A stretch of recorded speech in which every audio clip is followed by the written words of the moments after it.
So first, why Guadalajara? By the way, guys, I've followed this man for many, many years, and I've seen a lot of content coming from Guadalajara, and I knew the company is here. But when I got here, it's not what I expected. The city, the vibe, the office. Like you, as much as you post online, you still kept it almost like a secret, what actually is going on here. So it's my job to show you what's really is going on in Guadalajara and in this office. So first of all, how did Guadalajara became, I would call it call center central? Okay. Yeah, so the call center life. When I was over here, there was Delvari and Jose. Can I use names? Yeah, of course. All right. They were probably two of the bigger ones. Especially if you want to call someone out, definitely use names. All right. Well, they were both doing call centers, and I came down here because at that time, Jose was competing.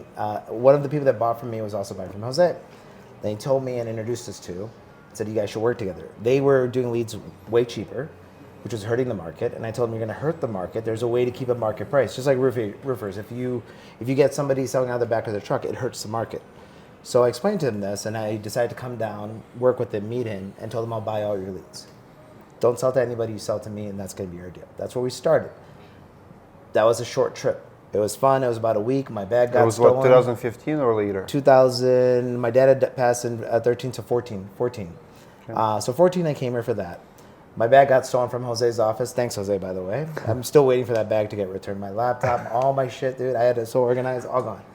Don't centralize your stuff if you're traveling. So much drama in the call center world. The roofers knows drama, but this is also everywhere. Jose was a great host, good guy. But you know, we all know. And he's behind many call centers before. He is, and I'll just like in the roofing business. And I know a little bit about it because I've actually used them too. And call center industry, just like roofing industry, everybody's a sub of someone. There's a roofing company, there's a lot of subs. Most roofers are not roofers. Exactly. They're sales organizations. And most call centers in the United States are not call centers. They actually outsource it either overseas. We have Philippines call centers, we have Costa Rica, Dominican, there's a lot of them popping up. But they're not going to tell you, and they don't want to tell you. They might put 2-3 bodies in the office in US and sell you that it's US-based company and everybody's local, but there's many legal challenges to do it from here. Legal challenges, payroll challenges, there's a lot to learn, security, understanding. It's a new place.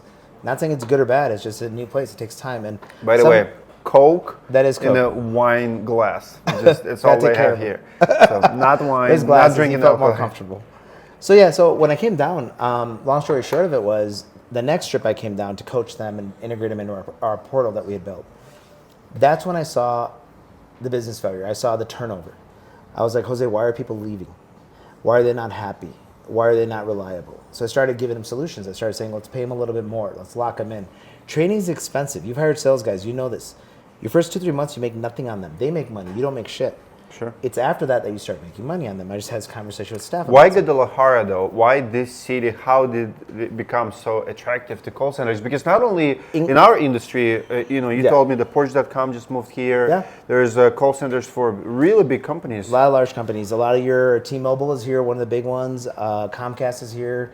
A lot of the banks when you call here. So the English level is obviously very good. Number one. How many people speak English here? 1.2 million out of 7 million. This is what the census says. Wow. I'd say on par, 500,000 on par, because you saw the different levels of English. A lot of the people are sent out of the country. No fault of their own. They lived there. Their parents brought them. They tried for a better life, and they got deported. They're stuck here. They're lost. They're not Mexican. They're not American. They're just lost. But their English is good. Beautiful city, by the way. Beautiful city.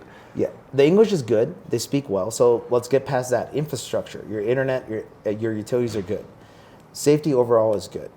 The English levels, there's different levels. Like, for example, I have an answering service in Costa Rica. Why in Costa Rica? Because they are more patient, they're slow, they're customer service oriented. Here, the thing is they're more aggressive, they're a little bit more salesy. A lot of the guys that work in the call center, so they can do that hard sell. They're great salespeople. I will tell you, I've considered opening a virtual sales organization here.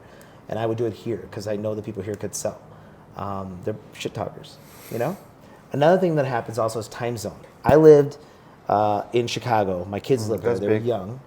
So I needed to, be on the same time as you guys so we can communicate, travel. What's the time difference with Philippines? It's got to be like overnight. The Philippines, check the clock over there, but it's 12 hours, I think. 12 hours. Yeah. So basically, when I had people work in the Philippines, And I tried it. We outsourced a little there. The problem was they couldn't be reliable. They would stay up for a while, but then they would just burn out. You can stay dark hours only so long. Sure. And I don't care where you live or what you're used to or how much they pay you. Sooner or later, your body tells you need sunlight. So call centers in the Philippines essentially working at nights to support day in the United States. They're good for answering 24/7. If you have a lot of answering coming, they're good for that. Okay. They're not good if you want to speak. Because if I need to have a business meeting with you, okay, maybe my people will work at night because I'm paying them and whatever. The owner's not waking up in the middle of the night to talk to a customer. And neither are you. So now we can't communicate. Right now, you can call me right now. I can be on a plane and see you in 3-4 hours anywhere in the U.S., right? You can come here. It's convenient. You have all the amenities that you're used to and some even nicer. And what you're able to do is actually communicate and build and grow here. I made the choice of living here. So why my choice? Time zone, my kids being there, being able to still travel and communicate with you guys, not having to stay up in the middle of the night. Although I thought about it. My friends make fun of me because I'm Indian by background. And they were like, you're the only Indian I know that was born in America, in the U.S. States, and then you decided to go open a call center in Mexico. Like, what the hell? But you know, globalization 101. You know, I had a call center in the prison system. We talked about this a long time ago. I had a call center in the Oklahoma State Penitentiary. So I've done different things. Now we don't have a call center. It's different. But I do think call centers are good here. The problem that's happened is call centers themselves have become easier to open. There was a challenge before. So, for example, licensing states usually have better contractors than you do in unlicensed states because I grab a magnet, I'm a roofer, right? And that usually those are the ones that have the problems. They start off good and then shit goes to hell because they don't understand the roofing business. Same thing with call centers. Dialers used to call tens of thousands of dollars. Now you go online and you can have a dialer for $9 an agent, and they're better than those $10,000 dialers. Phone data, I used to spend at least $5,000 in data a month. You can buy the same amount of data now for probably $500 and probably some sources, if you're resourceful, free. Wow. Which now means that not one person or two people are calling Dimitri's house after a storm. Now 200 people are calling you. The reason you worked in call centers was you couldn't have that equipment. You couldn't have whatever. Headsets were expensive. Computers were expensive. Stations were expensive. After COVID, everyone's virtual. So now these multiple centers open up, and you're seeing people learning from centers like mine, and they say, I can do this. Let's go to my house. Let's open in my basement. And I have respect for free enterprise and capitalism. It's good. The part they miss is this. When you undersell, when you lower the value, just like if a roofing contractor comes in a market and sells cheaper, he's going to hurt the market. We need to get rid of those bad apples. And then what happens? The contractors support these guys. Oh, $5 a lead? I'm going to use you. They're not selling you good leads. They're stealing. They're doing something wrong. There's something wrong. There's a standard. If it's out of that standard, I always, the 3 estimate thing, I always go with the 3 prices. The high, the low, the middle, and usually the middle area, and if you do your average, you kind of know where you should be paying. If it sounds too good to be true, don't do it. If it sounds too expensive, some people use the idea of, I'm going to overcharge and only certain people will work with me. I wouldn't do that either.